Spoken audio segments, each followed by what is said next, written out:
Hello guys, welcome to Amarjeet classes and आप सभी लोगों का स्वागत है। चलिए, जैसा कि आज मैं साइंस का क्वेश्चन लेकर आया हूँ, तो देखते हैं पहला क्वेश्चन आज का क्या है। पहला क्वेश्चन है कि द्रव्यमान का एसआई मात्रक क्या होता है। जैसा कि टिक लग चुका है, पहले द्रव्यमान का एसआई मात्रक होता है किलोग्राम, जिसको हम केजी से डिनोट करते हैं। ये बिल्कुल सिंपल था, आसान था, तो आई होप कि आप लोगों को समझ में आ गया होगा। धीरे धीरे क्वेश्चन का लेवल हाई होगा, तो देखते जाइए, बिल्कुल पूरे क्लास को नहीं छोड़ें ताकि सारी बातें आपको समझ में आ जाए। तो ठीक है गाइस, फिलहाल हम अगले सवाल पे चलते हैं। अगला सवाल क्या है, उससे पहले मैं आपको इसके बारे में कुछ और चीज़ बता देता हूँ कि गाइस ये जो किलोग्राम है, ये जो मूल मात्रक आप लोग पढ़े होंगे, मूल मात्रकों की संख्या 7 होती है। कितनी होती है? मूल मात्रकों की संख्या 7 होती है। उसी 7 में से एक जो है वो केजी भी होता है, जिसको हम किलोग्राम के नाम से जानते हैं। तो आपसे ये भी सवाल पूछा जा सकता है कि मूल मात्रकों में केजी आता है या फिर नहीं आता है। चलिए गाइस, फिलहाल नेक्स्ट क्वेश्चन पे चलते हैं। अगला क्वेश्चन क्या है?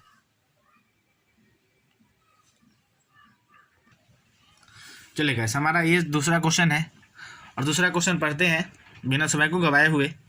दूसरा क्वेश्चन है कि सूर्य को देखने के लिए 1 मिनट, सूर्य को यहाँ पे हो जाएगा,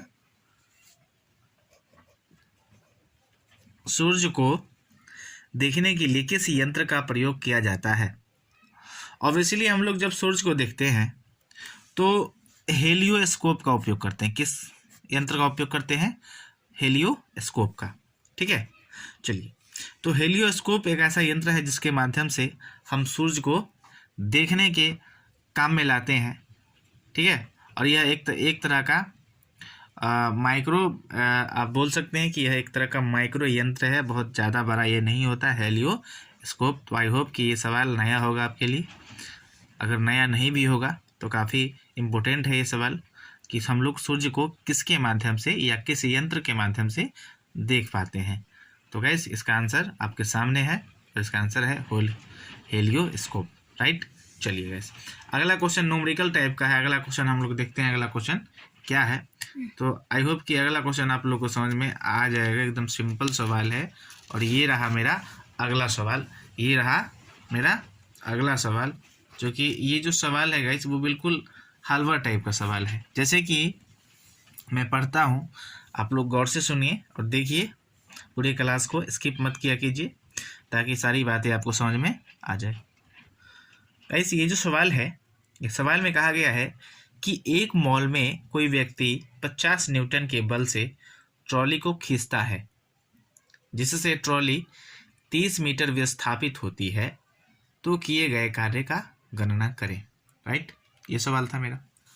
अब देखिए गाइस, इसको हम बनाएंगे कैसे। हमको बल दे दिया गया है, एफ दे दिया गया है 50 न्यूटन। ठीक है, विस्थापन दिया गया, डिस्प्लेसमेंट दिया गया है 30 मीटर। ठीक है, ये 30 मीटर विस्थापित होता है। इसको हम विस्थापन डिस्प्लेसमेंट बोलेंगे। राइट। तो हमसे पूछ दिया है कि कार्य क्या होगा। तो मैं आपको एक चीज़ बता दूं कि कार्य बराबर होता है, ठीक है, जो आप जिस बल से लगाते हैं। मान लीजिए कि आपने 50 न्यूटन का बल लगाया और आपसे वस्तु का विस्थापन 30, 20 जो भी हो, तो यहाँ तो फिलहाल में 30 है, 30 मीटर अलग घसक गया। तो हम क्या करेंगे कि ये दोनों को आपस में मल्टीप्लाई कर लेंगे। क्या कर लेंगे? मल्टीप्लाई कर लेंगे। हमारा फाइनली आंसर आ जाएगा। किसी भी तरह का कोई ट्रिक नहीं लगाना है। हाँ, आपको सिर्फ देखना ये है कि कार्य निकालने के लिए 2 डेटा देगा जाएगा, दोनों को आपस में मल्टीप्लाई कर लीजिए और आपका आंसर आ जाएगा, एकदम सेकेंडों भर में आ जाएगा। राइट। चलिए, तो हम दोनों को मल्टीप्लाई करते हैं। 5 तिया 15, कितने जीरो हैं? 2 जीरो, तो 2 जीरो हम यहाँ पे लगा देंगे। और गाइस, यहाँ पे जो ऑप्शन है, इस ऑप्शन में जो डायमेंशन होता है वो नहीं दिया गया है। तो इसका जो डायमेंशन होगा गाइस, वो मतलब जूल में निकलेगा। किस में निकलेगा? जूल में। तो आई होप कि आपको ये सवाल समझ में आ गया होगा। एकदम सिंपल है। तो यहाँ ऑप्शन में देखते हैं, ऑप्शन सी है ये 1500 जूल। यहाँ मैंने जूल का मेंशन कर दिया, चूँकि ऑप्शन में नहीं था तो मैंने यहाँ पे लिख दिया है। ठीक है गाइस, चलिए समझ में आ गया होगा।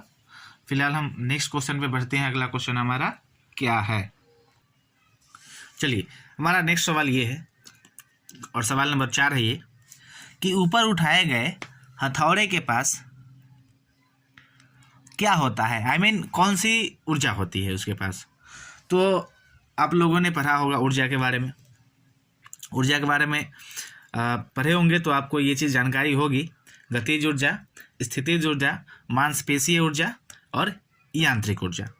तो फाइनली हम लोग जो यांत्रिक ऊर्जा को फाइंड आउट करते हैं तो क्या करते हैं कि स्थितिज ऊर्जा और ये जो गतिज ऊर्जा है, ये वो दोनों को ऐड कर लेते हैं और दोनों के योगफल जो निकलता है उसको हम लोग कहते हैं यांत्रिक ऊर्जा। ये तो हमको समझ में आ गया। लेकिन सवाल यहाँ कुछ इस टाइप का है जो थोड़ा सा कॉम्प्लेक्स है। कॉम्प्लेक्स क्या है कि ऊपर उठाए गए हथौड़े के पास कौन सा एनर्जी होगा, यहाँ पे ये होना चाहिए था, लेकिन कोई बात नहीं, ये सवाल इसी टाइप का लिखा हुआ है कि ऊपर उठाए गए हथौड़े के पास क्या क्या होगा अकॉर्डिंग टू ऑप्शन। देखिए, गतिज ऊर्जा का मतलब ये हुआ गाइस कि गतिज ऊर्जा उसमें होती है जब कोई वस्तु गतिज होने की स्थिति को दर्शाता है। ये गतिज ऊर्जा का ये डिफिनेशन होगा। यांत्रिक ऊर्जा मैंने पहले बता चुका है कि दोनों का योगफल होता है।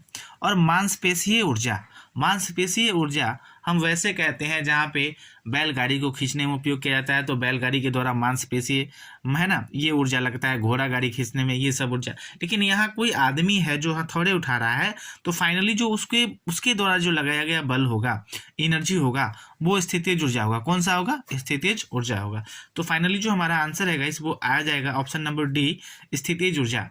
जब कोई भी व्यक्ति वो या तीर खींचे या फिर कोई चीज़ ऊपर उठाए, तो ऊपर जब उठाता है तो आखिर किसी थोड़ा देर के लिए भी होल्ड तो करेगा। होल्ड करके जैसे ही नीचे करेगा तो वैसे स्थिति में जो एनर्जी पास आउट होगी उसके साथ वो होगी स्थितिज ऊर्जा, राइट। तो गाइस आई होप कि आप लोग को समझ में आ गया होगा। तो इसका आंसर जो है वो स्थितिज ऊर्जा होगा। ठीक है, चलिए अगले क्वेश्चन की तरफ चलते हैं। अगला क्वेश्चन मेरा क्या है, चलिए ये मेरा अगला सवाल है। यदि हम पेड़ की शाखाओं को तेजी से हिलाएं तो कुछ पत्तियां पेड़ से अलग हो जाती है, यह किसके कारण होता है? देखिए, इसका एक ही कारण और क्विकली कारण इनर्शिया होता है, जड़त्व होता है। ठीक है, इसका फाइनली आंसर मैंने दे दिया। लेकिन इसके अलावा भी इसमें बहुत ऐसे चीज़ें हैं जो इससे क्लू है। जैसे आंधी आती है और आंधी आने के समय किसी भी पेड़ का कोई भाग टूट जाए या कोई घर उड़ जाए या किसी भी तरह की हानि होती है जैसे कि टूटने से संबंधित हो, तो वो सब के सब बार्नौली के सिद्धांत पे आधारित है। किस पे है? बार्नौली के सिद्धांत पे। लेकिन ये है कि ये इसमें किसी तरह का आंधी नहीं आ रहा है। जब आंधी आ जाएगा तो यहाँ पे आंसर भी बदल जाएगा। गाइस, आंधी से कोई भी पेड़ टूटता है या किसी घर की छतरी उड़ जाता है तो वो बार्नौली के सिद्धांत पे होता है। लेकिन यहाँ है कि कोई व्यक्ति है या किसी भी तरह का कोई जीव जंतु जो पेड़ की शाखाओं को हिलाता है, जिसके कारण उसकी पत्तियां जो है वो नीचे आती है, नीचे गिरती है। तो जैसे ही किसी के द्वारा हिलाने से या किसी मानवीय गतिविधियों के कारण ऐसा होता है तो वो जड़त्व में फाइंड आउट होता है। अगर खुद से गिर जाए, जैसे आंधी नहीं या सिंपल कोई हवा हो या खुद से गिरे, तो उसको मुक्त पालन बोलेंगे हम। ठीक है गाइस, तो आई होप कि ये सवाल आपको समझ में आ गया होगा और इसके जो एडिशनल नॉलेज था मैंने आपको इस वीडियो के जरिए बता दिया है। तो ठीक है गाइस, फिर चलते हैं हम अपने नेक्स्ट क्वेश्चन पे। और ये बहुत ही अच्छे सवाल होगा जो हमारा अगला क्वेश्चन है। देखते हैं अगला क्वेश्चन क्या है। चलिए, तो अगला सवाल पे फाइनली हम लोग पहुंच चुके हैं। और अगला सवाल क्या है एक बार पढ़ लेते हैं। सिंपल है, बहुत ही आसान है और हलवा है। न्यूटन की गति के नियमों का प्रकाशन वर्ष है। तो आप लोगों ने क्लास 9th में पढ़ा होगा कि न्यूटन की जो गति है, गति के नियम है, वो न्यूटन से पहले भी एक आदमी थे जिनका नाम था गैलीलियो, और न्यूटन के गुरु माने जाते हैं।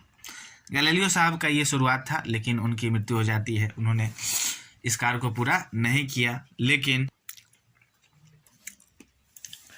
तो आप लोगों ने जानकारी प्राप्त की होगी कि न्यूटन की गति का जो नियम है वो किस पुस्तक में लिखी गई है और इसका प्रकाशन कब हुआ। तो सबसे ज़रूरी चीज़ है गैस यहाँ पे कि उस पुस्तक का नाम लिखे। तो उस पुस्तक का नाम है प्रिंसिपिया। प्रिंसिपिया एक बुक है जिसकी विमोचन जो है वो 1687 ईस्वी में होती है, जिसमें गति के नियमों का विश्लेषण किया गया है, गति के नियमों की व्याख्या किया गया है, जिसको हम न्यूटन की गति के नाम से जानते हैं। और एक चीज़ और, जो साधारण क्वेश्चन है कि जो भौतिकी होता है गाइस, भौतिकी के पिता न्यूटन है। ये नोट करके आप पेन डाउन कर लीजिएगा। भौतिकी के पिता कौन है? न्यूटन है। तो आई होप कि सवाल ये आपको समझ में आ गया होगा। मैंने बुक का भी नाम बता दिया और किस ईस्वी में ये प्रकाशित हुआ था ये भी मैंने आपको ऑलरेडी बता चुका है। तो गाइस एक और सवाल है, अगले सवाल की तरफ चलते हैं। अगला सवाल मेरा क्या है? चलिए, तो ये सवाल है द्रव्यमान और वेग का गुणनफल क्या होता है। मतलब द्रव्यमान को हम लोग m से डिनोट करते हैं और वेग को v से। तो गाइस आपको पता होगा कि p बराबर एम भी होता है, मतलब मोमेंटम इक्वल टू मास गुने वेलोसिटी। तो मोमेंटम हम लोग किसको कहते हैं? मोमेंटम का हिंदी में बोलते हैं समवेग। क्या बोलते हैं? समवेग। तो ऑप्शन ए में देखेंगे कि समवेग कहाँ है, ऑप्शन नंबर बी में समवेग है।